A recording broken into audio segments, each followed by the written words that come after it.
Hai teman-teman, gimana kabarnya? Welcome back to my channel. Tahun cepat berganti.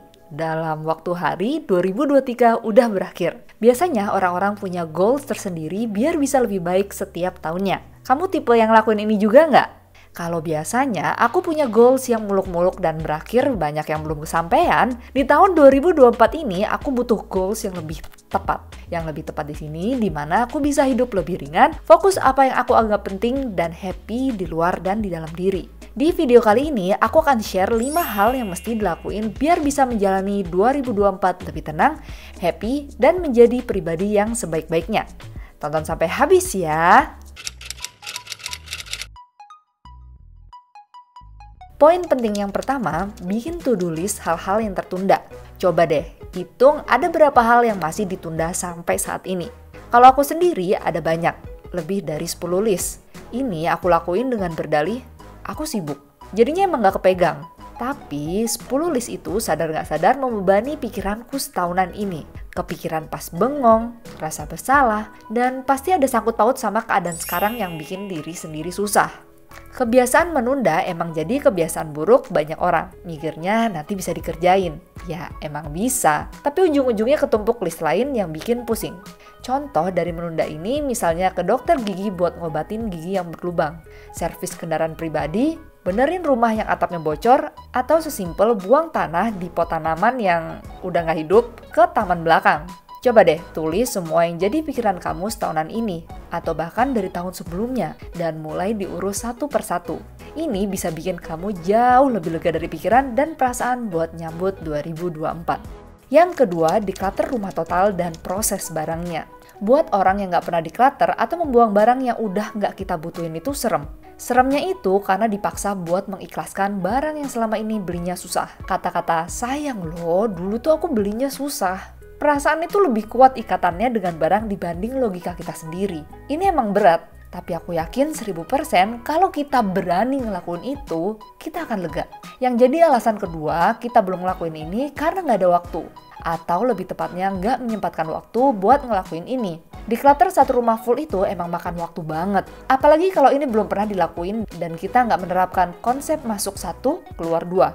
Wah, bisa makan waktu berminggu-minggu. Aku selalu menyarankan lakuin sekaligus, biar hasilnya langsung terlihat. Karena motivasi itu nggak selalu ada. Hari ini termotivasi, belum tentu bulan depan masih sama. Terus yang jadi alasan ketiga, karena kita menunda buat menjual, donasi, atau recycle. Kalau barang udah rusak, ya pasti recycle. Kalau barangnya masih bagus tapi dirasa terlalu banyak dan repot buat urusin, donasiin. Kalau barangnya masih bagus dan kita masih mau repot, ya jual. Buat recycle, aku ada daftar bank sampah yang bisa dihubungi di sini. Buat donasi, bisa cek di sini. Dan buat jual barang bisa dilakuin di Carousel, Tokopedia, Instagram, Shopee, dan OLX. Buat barang yang mengarah ke otomotif, lebih mudah dijual di OLX. Kalau Tokopedia lebih ke elektronik. Carousel dan Shopee lebih ke baju, tas, sepatu, dan pernak-pernik kecil. Menjual barang butuh waktu, bisa seminggu sampai 1 bulan. Yang penting, kasih target biar bisa segera terjual dan rumah terasa lega.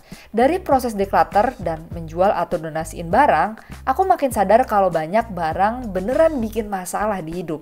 Karena butuh proses yang gak sebentar buat dihilangkan dari rumah. Belinya gampang, ngurusinnya berat banget. Ini bikin aku jadi lebih pikir panjang dulu sebelum beli barang baru. Beneran butuh nggak? Atau sebenarnya cuma keinginan aja? Yang ketiga, cek pengeluaran tahun 2023 di luar kebutuhan sehari-hari. Mencatat pengeluaran itu penting, karena kita jadi sadar semua pengeluaran yang sebagian aku yakin nggak perlu-perlu amat. Waktu nggak dicatat, kita tuh akan semakin asal dalam beli barang.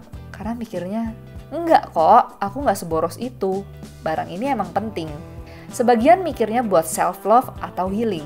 Tapi kalau ujung-ujungnya bikin kita susah nabung dan mesti kerja lebih banyak sampai kita stres, bikin susah juga nggak sih?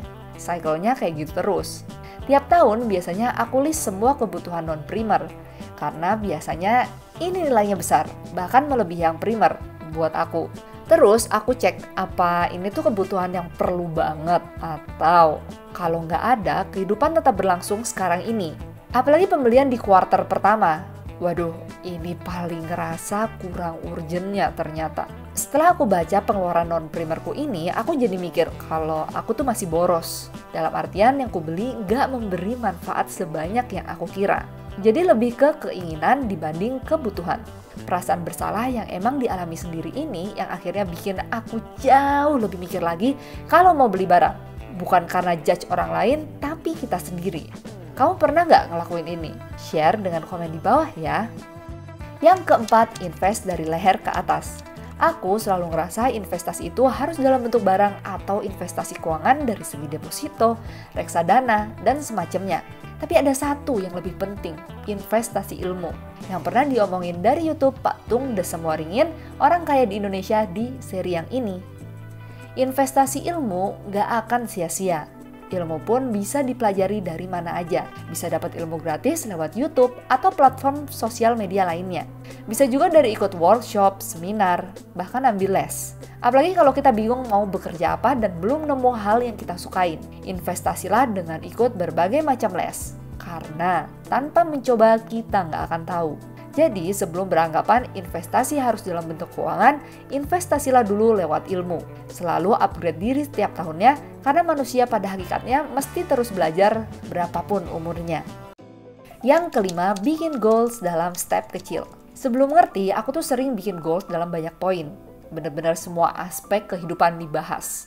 Karir, keluarga, kesehatan, dan agama.